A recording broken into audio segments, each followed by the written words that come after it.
வணக்கம் மக்களே, நல்லா இருக்கீங்களா? நீங்கள் எல்லாருமே நலமாக இருப்பீங்கன்னு நாங்கள் நிச்சயம் நம்புகிறோம். நவ திருப்பதி சீரியஸில் நம்ம கடைசி பகுதிக்கு வந்துட்டோம். ஆழ்வார் திருநகரிக்கு தான் நம்ம போயிட்டுருக்கோம். இந்த நவ திருப்பதியில் 9வது திருப்பதின்னு சொல்லப்படக்கூடியதுமான குரு பகவானுக்கு ரொம்ப விசேஷமான ஸ்ரீரங்கத்துக்கு அடுத்து அரையர் சேவை நடக்கக்கூடியதுமான இந்த ஆழ்வார் திருநகரி கோயிலுக்கு தான் வந்திருக்கோம். இந்த ஆழ்வார் திருநகரியில் அமைஞ்சிருக்கிற இந்த அருள்மிகு ஆதிநாதர் ஆழ்வார் திருக்கோயிலுக்கு தான் நம்ம வந்திருக்கோம். இந்த ஆழ்வார் திருநகரில் அமைஞ்சிருக்க இந்த கோயில் தூத்துக்குடி மாவட்டத்தில் அமைஞ்சிருக்குங்க. இது ஒரு புகழ்பெற்ற பெருமாள் கோயில். இந்த கோயிலில் ஆழ்வார்களின் குருவான நம்மாழ்வாருக்கு அர்ப்பணிக்கப்பட்டிருக்குங்க. இங்குள்ள முக்கிய சிறப்பம்சத்தில் ஒன்று கருட பகவான் சங்கு சக்கரை ஏந்தி காட்சி தருவாருங்க. நவ திருப்பதிகளில் இருக்கிற பெருமாள்களுக்கும் ஆண்டுதோறும் நம்மாழ்வாருக்கு காட்சியளிக்கும் நிகழ்வும் இங்கே நடக்குது.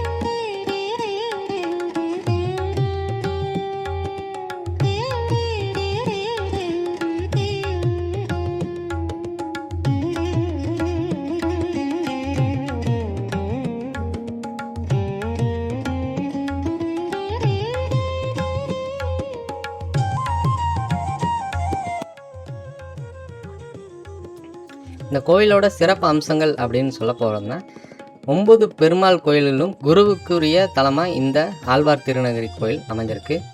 இறைவன் ஆதிநாத சுவாமி அருள்பாலிக்கிறார். மேலும் நம்மாழ்வாரை இந்த கோயிலில் பெருமாளோட அம்சமாக கருதப்படுறாங்க. இங்கே உறங்காப்புளின்னு ஒரு மரம் இருக்குங்க. அந்த புளிய மரம் நம்மாழ்வாரை இரவும் பகலும் உறங்காமல் காத்ததா ஒரு நம்பிக்கை இருக்குதுங்க.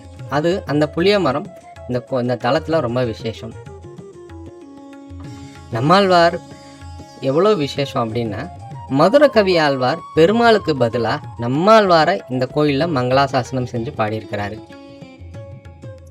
இந்த கோயிலில் திருவிழாக்கள் அப்படின்னு பார்த்தோம் அப்படின்னா வைகாசி மாதம் நடக்கிற விசாக நட்சத்திரம் இது பார்த்திங்கன்னா நம்மாழ்வாரோட அவதார நட்சத்திரங்க.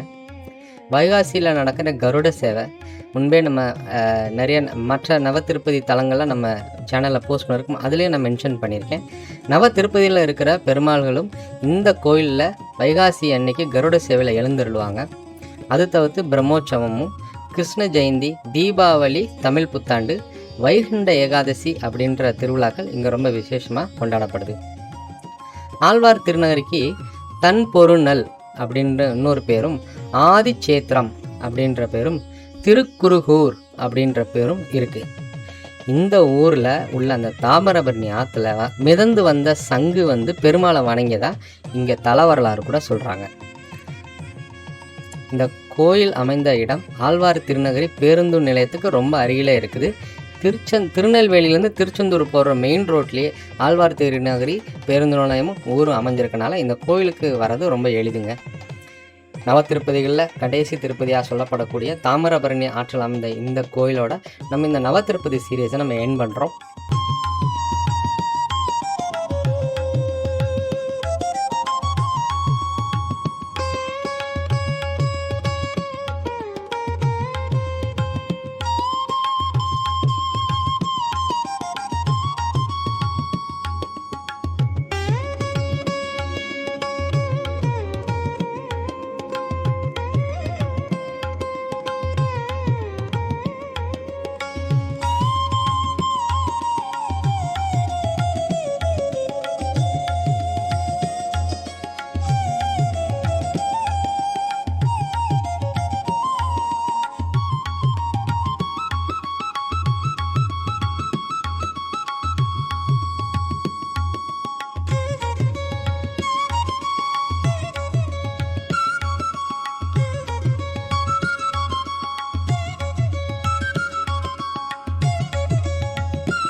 நம்மளோட இந்த நவ திருப்பதி சீரீஸை ஃபாலோ பண்ண எல்லா வியூவர்ஸுக்கும் ரொம்ப நன்றி. நம்ம சேனல்ஸ்க்கு நியூ வியூவர்ஸாக இருந்தால் நம்ம சேனலை லைக் பண்ணி ஷேர் பண்ணி சப்ஸ்கிரைப் பண்ணுங்கள். அதுதான் நீங்கள் நமக்கு தர்ற ஆதரவு. இதுபோல் ஒரு நல்ல வீடியோவில் மீண்டும் சந்திக்கும் வரை நன்றி, வணக்கம்.